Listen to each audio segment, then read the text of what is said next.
Hello, in today's lesson we'll be covering the topic of throwing bricks at homeless people. Now before any of you get mad, I know what you're thinking. Doesn't this sound wrong?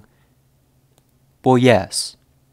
However, in terms of purely physics, work is different from what you would actually think, at least in terms of homeless people. So let's go and get started in today's lesson. Take notes, guys. So to start, we're going to be covering the topic of brick throwing. Brick throwing. Alright, so to start, we need to know about work as it relates to physics, or work in general. So in physics, work is the amount of energy transferred by a force. This is often denoted by the letter W.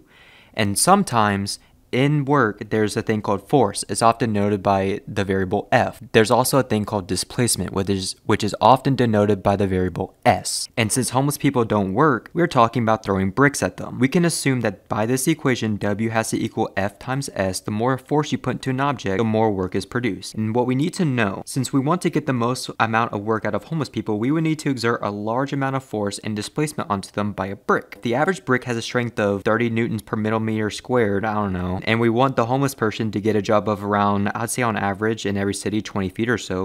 Converting feet to meters, that would make it 6.1 meters. Thus, it would basically make the equation W has to equal F times S, or W has to equal 30 newtons per millimeter squared times 6.1 meters.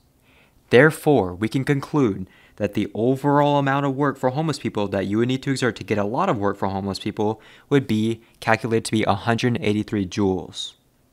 Now, that sounds like a lot or not a lot, so let me go and convert this for homeless people. So if you want a lot of work from homeless people, you would need to exert around 1,620 pounds per square inch on a homeless person to get a lot of work. This video is just a joke. Don't actually take this seriously. Anyways, guys, go ahead and click subscribe. And if you want to watch my last video on how to find a reason to keep going using math, go ahead and click on it. This video is just a joke. Don't take it too seriously. Alright, bye.